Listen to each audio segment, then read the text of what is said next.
Hello guys, and welcome back, and in this video we're going to be talking and demonstrating how to ballast the track. So looking at the materials I have here and working from left to right, the first thing we're going to be using is this brush here, this scrubbing brush, knuckle brush. We'll be using this to clean any excessive ballast from the track after it's dried. Also, what we'll be using here are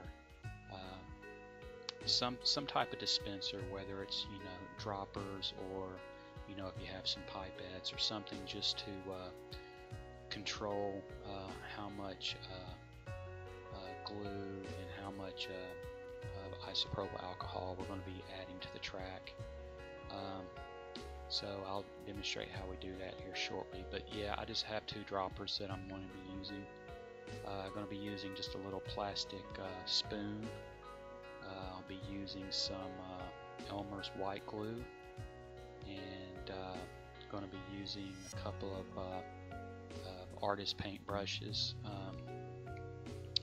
One of them, the one on the right, the more wider one, it's I use it just to move ballast around, and then the one on the left there that I was pointing to, I use that to kind of move the glue around on the roadbed in order to get the glue to where I want it to be to ballast.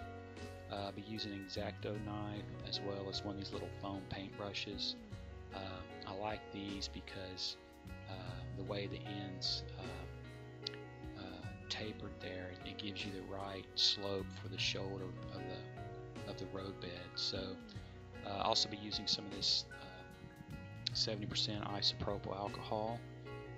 If you don't want to use alcohol, you can use wet water, which is water with a couple of drops of dishwashing detergent added. And last but not least, we're going to be using Special Kitty litter. And yes, that's right, we're going to be using cat litter. I like using the cat litter. You want to make sure that it's clay, and that's the clay cat litter. Unscented would be great. You don't want to use the other kind if it's not clay, because it basically just turns to mush if you try to use it. So here I'm going to show you what the ballast looks like. As you can see here, I've got a batch that I've strained out here. I use that strainer there to strain out the finer granules of ballast, which helps to make it more in scale with the layout. And there I'm just demonstrated showing what I strain out. And this is great for any place where you want to show perhaps rip-wrapped line ditches, or at the foot hills of some cliffs or something, just some fallen rock, really anywhere on your layout.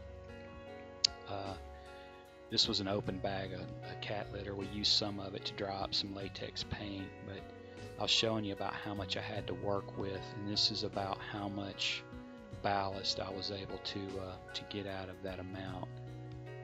And yeah, I think it's going to turn out great. I like using the ballast. Honestly, I think it's more realistic in color. It's not so uniform in color. It has more variation to it. And so I did this technique probably about 25 years ago on a layout that I had, and I liked the way it turned out. I thought it turned out well. But ballast can be a little bit using cat litter for ballast can be a little bit tricky. You just have to be patient with it, and there's a couple of downsides to it, if you will, and I'll go over those as the video progresses. So with all that said, let's get started. Okay, so as you can, I'm going to be working on the middle track there. As you can see, I've already added some ballast to the track, but here I'm going to take a spoonful of ballast and just continue adding it to the center of the track. So what I do is I just lightly tap the spoon and just put some down the middle of the track, just like I show. and then I take the dry artist brush that I was telling you about, and I just try to spread it out, kind of working it in between the ties. And you're going to have excess ballast, so what I do is I sweep the ballast away from the area I'm working on. As you can see there, I'm moving it towards the area that I haven't even started working on yet. And then I just come back behind it and just kind of using a stippling motion, if you will. I just kind of further push the ballast down in between the ties and just gently brushing the top of the ties off with the brush. You don't really want to apply a lot of pressure because you'll end up knocking your ballast out of place. I just inspect it to see areas I may have missed, and there was a couple of areas that need just a little bit more ballast, so I usually just grab a little pinch of ballast and just try to sprinkle it in the areas that need a little bit more.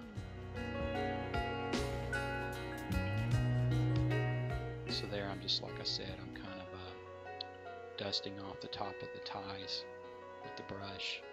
Another thing with the ballast is the cat litter has some sort of absorbing, I don't know, some type of powder in it, and it actually, the powder is kind of gray in color, and what that does is, at least in my opinion, is it actually helps to make the rails look even more realistic. It helps to weather the top of the rails, so you kind of get that benefit as well. One of the downsides to using, let me back up. There's two downsides that I see that are obvious when using the cat litter for ballast. One of them is since the cat litter is very absorbent, you don't have a chance to really let the isopropyl alcohol wick through the ballast as you would if you were using, say a Wooden Scenics ballast. So you have to use more alcohol, and you have to apply it directly to the ballast where you want the alcohol instead of like over to the side or something. There, I'm just kind of tamping it down with my finger, just trying to pack in between the rails. And there I'm just using my fingernail just to kind of get any loose ballast out of the way of the railing. But yeah, the second thing is that when using the cat litter for ballast is it will, like I said, it will somewhat stain your track too. So when you go to pull up the track, it'll have a light grayish color to it. And I actually found some track that I had from several years back, and at the end of the next video where I show you kind of how to clean it after you're done, I'll get a shot with the camera and show you what the track looks like if you've used cat litter and you go to pull it up. So there I'm just adding the isopropyl alcohol. Again, you could go across and just kind of just distribute the isopropyl alcohol, just run the dropper down the middle of the track, and yeah, you could get it on there quicker like that. But I find that if I take my time and just kind of go in there and just try to drop it in between the ties, it just seems to go on better. And and using that cat litter, when it gets wet, it does become a little soft, and it kind of behaves a little bit like chalk. And it just helps I've found that it helps to keep the tops of the rails cleaner, if you just take your time and just do it this way. Like I said, just dispensing the isopropyl alcohol in between each rail. And here I'm just going back and making sure that the alcohol is kind of made its way from rail to rail. Again, just one of the downsides to this is it's highly absorbent, so if this would have been regular ballast, just me dropping the isopropyl alcohol in between the rails like that, it probably would have wicked out to each side of the rail. But like I said, you got to go back with it and add a little bit more. It takes a little bit more of the alcohol or wet water, whatever you plan on using. And so now what I'll do is, after I've added the alcohol, I'll go back through with my my white glue water solution, which I use about a 50-50 ratio mix. I've seen different mixes, the ratios. The reason I use 50-50 is because when I get ready to do the shoulder of the road, I'm not having to mix up a fresh batch of glue. I like to have a good amount of glue in there so it'll hold the ballast where the ballast is going to be applied to the shoulder. It'll hold it in place better.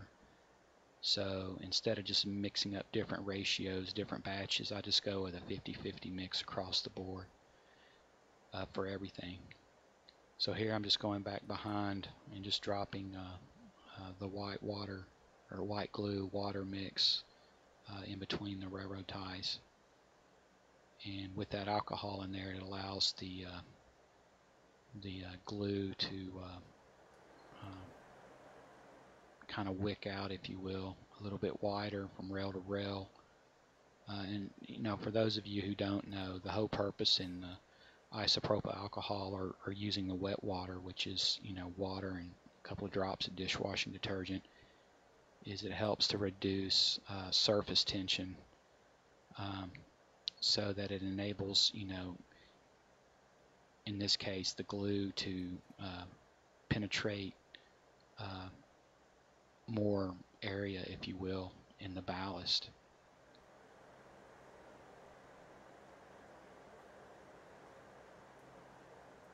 So in this video I'm only going to do one shoulder because there's no reason in dragging the video out. The application is exactly the same for the opposite side as well.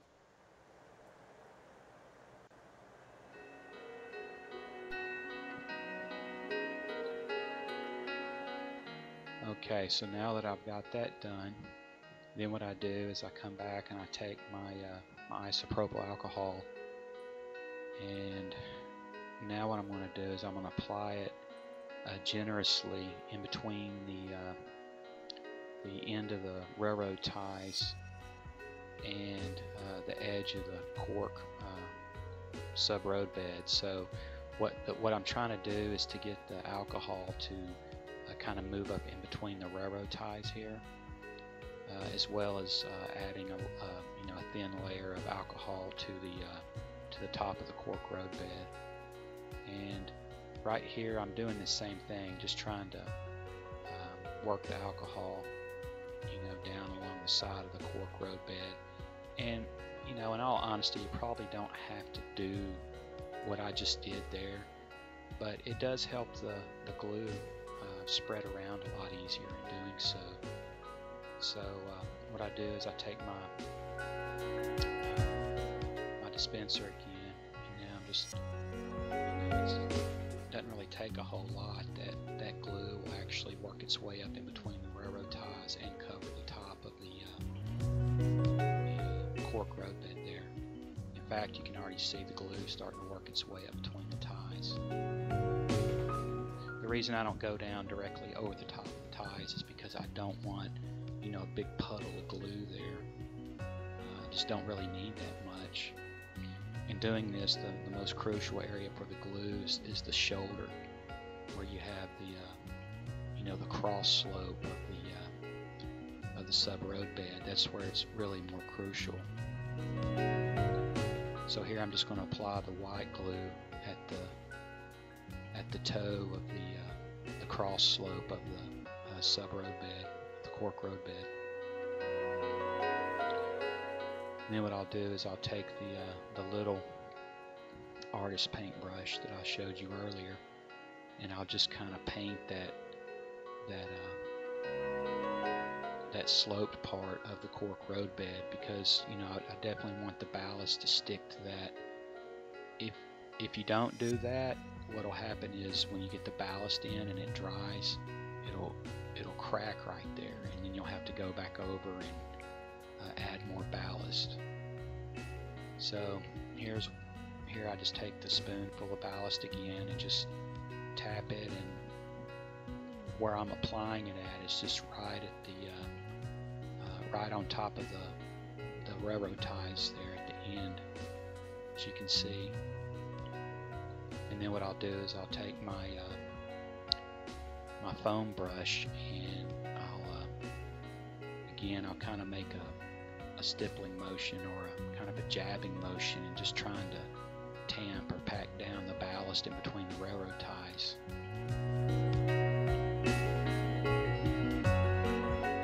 then here I'm going ahead and I'm adding the ballast to the shoulder part of the sub road bed.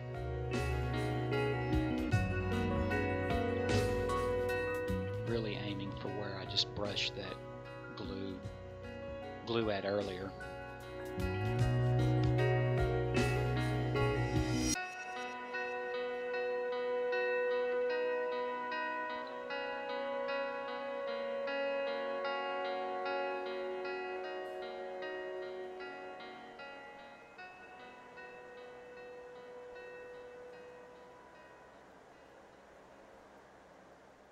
Another thing is, if you're doing it in sections like I am, like you can see that section that I'm adjoining to right now, you notice how that section's darker. That's one of the things about using the cat litter. It takes it a really long time to dry fully, but when it dries, it turns back grayish in color. So here I'm just, like I said, I'm just kind of jabbing at, or just kind of pushing the ballast in between the railroad tie endings there, and you can see them starting to show through. Yeah, the foam brush is definitely the tool to use when applying ballast.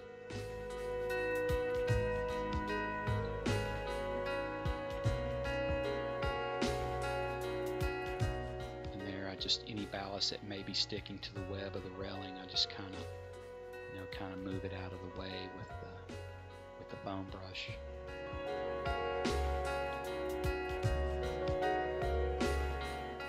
There, I think I got a little bit too much on that very first application, and some went into the middle of the track as I was just cleaning that up. But as you can see now, I'm using that angled part, and I'm just pressing the ballast up against the cross slope of the cork roadbed, and that part's actually a crucial step too. You want to make sure you've got it packed in there pretty good, pretty tight, because again, if you don't, when it dries, it'll crack if it's not packed in there tightly.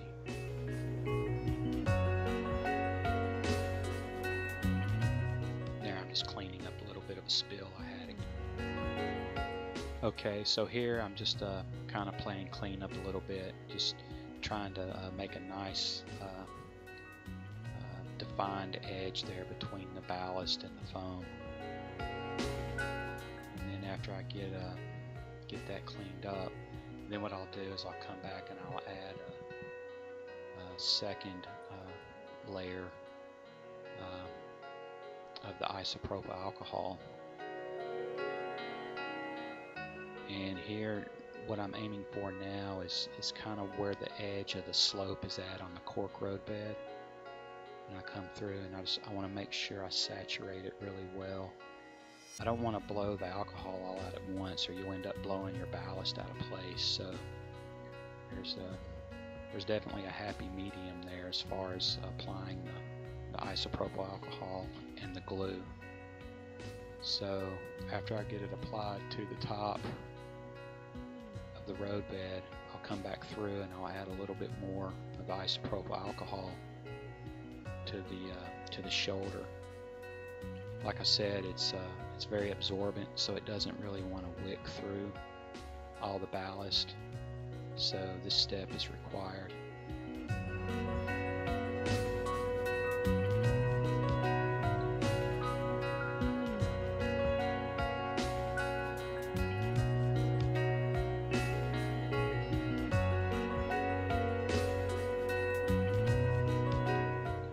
Okay, so now what I'm going to do is just go back over the top again, just apply another application of the white glue water mix, the 50-50 mix, and really just doing the same thing.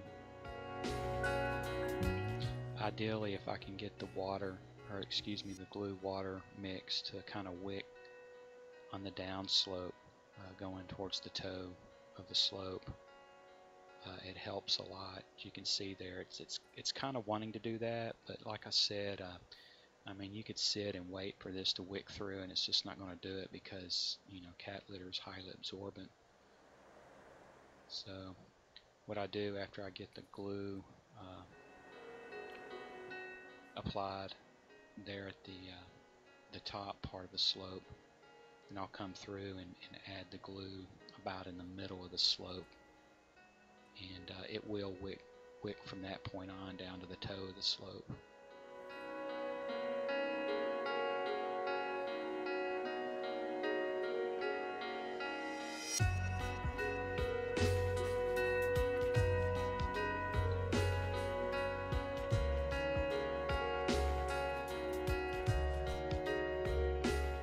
Okay, and so the next day, here's what it looks like. As you can see, it's lightened up in color, and I really like the color of this. Like I said, it's got, you know, some dark grays, some light grays. It's even got, you know, a little bit of browns in there. In my opinion, kind of more characteristic of a limestone ballast, at least in this area, this region that I live in. So yeah, I think it turned out great. It's an unlimited supply of ballast. There where I'm pointing at, you can see that's dried even a little bit more than the shoulder, so you can see it's a little bit lighter than the shoulder. So a good 48 hours and it should be completely gray again. So guys, thanks for watching.